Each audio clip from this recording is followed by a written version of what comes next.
So it's been about 9 months since I got the Dualsense Edge controller, and I've been using it extensively since I got it. I've probably racked up hundreds of hours of gameplay with it.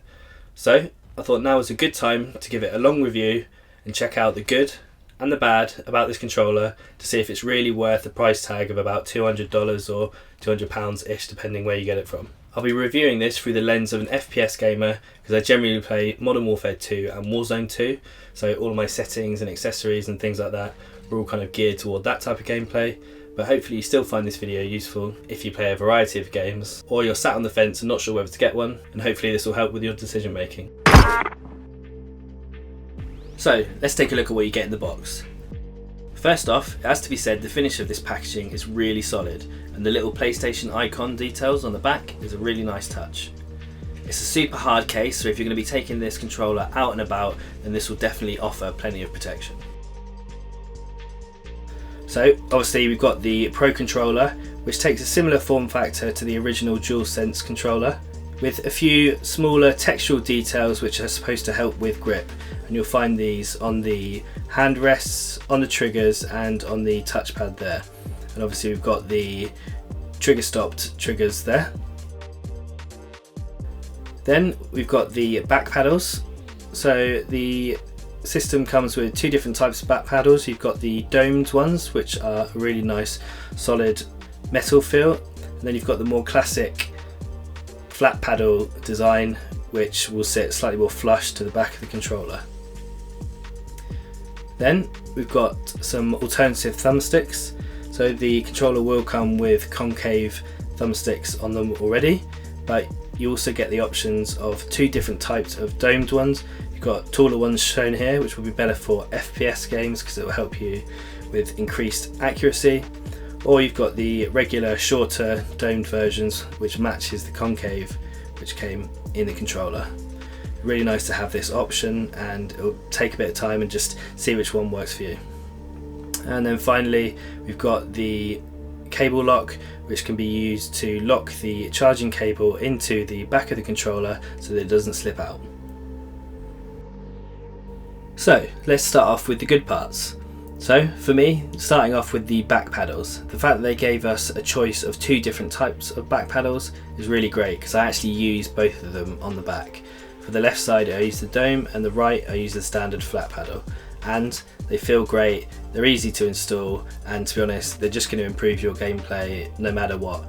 You'll find your preference, but I found the dome worked best on the left because I kept on hitting the flatter one. Then onto the stick modules. So first off, it's great that you can take the caps off so you can interchange them for taller ones, domed, concave like I have here. So that's a really nice touch, makes that super simple.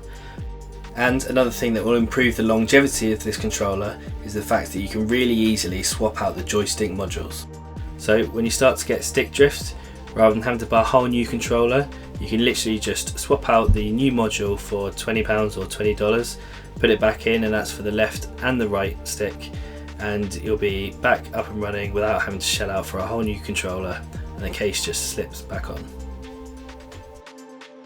So another great thing about the controller is the fact that you can set up custom profiles. So if you play lots of different types of games, you can assign profiles to those games depending on what type of buttons you want to have in the configuration. And within these settings you can assign all of the buttons and remap all of the main controller buttons, as well as choosing what you want the paddle buttons to do. And you've also got things like stick dead zoning and sensitivity curves. So it gives you a lot of options on how you want to do this. Generally I haven't ever changed it for the left stick, it's only the right stick that I've changed this for, and for me I've always found that the precision and -2 works best for me, particularly in Warzone and MW2. What I would say though is a slight drawback to this is that these settings don't actually override what happens in Call of Duty. It actually applies on top of the settings, so you are kind of getting a mishmash of settings which you will get used to, and once you find the sweet spot like I have here, then you're going to get really used to it, which means you're kind of stuck using the DualSense Edge controller, because if you try then using another input or a different controller which doesn't have these input settings, then you're going to have to start from scratch again and get used to basically a whole nother setting setup. So now let's take a look at the bad. Yes, it's great that they have put trigger stops on here, and the standard distance can be reduced from the standard DualSense controllers, but unfortunately they didn't quite push it far enough, particularly from an FPS gamer point of view. Ideally they would have made it so that these are more like mouse clicks, so there's barely any travel, just to make sure you can get your shots off as quick as possible. So although this is good, I feel like they could have pushed it further, and I will be taking a look into some third-party trigger stops to see if I can improve on this. Then we've got the fact that the controller doesn't come with any option to increase the tension on the joysticks. Increasing tension will help give you more accuracy on FPS games like Warzone and Modern Warfare 2, because it will soften the range of motion. However, I have found that adding precision rings to this controller really helps with that, and I know it's a third-party accessory, but it has kind of overcome the fact that there are no stick tensionings built in, not even on the settings within the controller. But also the fact that the joysticks do come off in the way that they do make these super easy to install, so it's a bit of a hack, but it does work. Then the final bad point about this controller is its battery life. It's actually worse than the standard DualSense controller, but as a more competitive player I actually play with the cable in, because I'm playing with a monitor, not against the TV, so in a way that doesn't actually affect me. And this is where the cable lock actually comes in a touch, because it just keeps it locked in. I don't even need to think about it, it's always charged. And I think this is where it starts to suit a more pro or competitive player, not someone who's sat on their sofa miles away from the TV, but someone who's up against a monitor. And I guess for a pro controller this makes sense. So is this controller worth the price tag? Personally, I would say yes. I know there are a couple of downsides to it, whether it's the batteries or the stick tensioning, but to be honest there are workarounds to these with third-party accessories and things like that to help you out.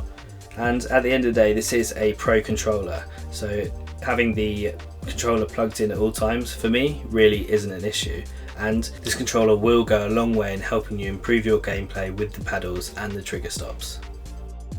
So hopefully you found this video useful. Let me know down in the comments below whether you've got a DualSense Edge controller and what you think to it, or if you're thinking of getting one, do you think you're going to make the jump? Anyway, if you did enjoy this, then please consider giving it a like and subscribing to the channel for all things Warzone, tech reviews, settings and things like that. And I'll catch you in the next video.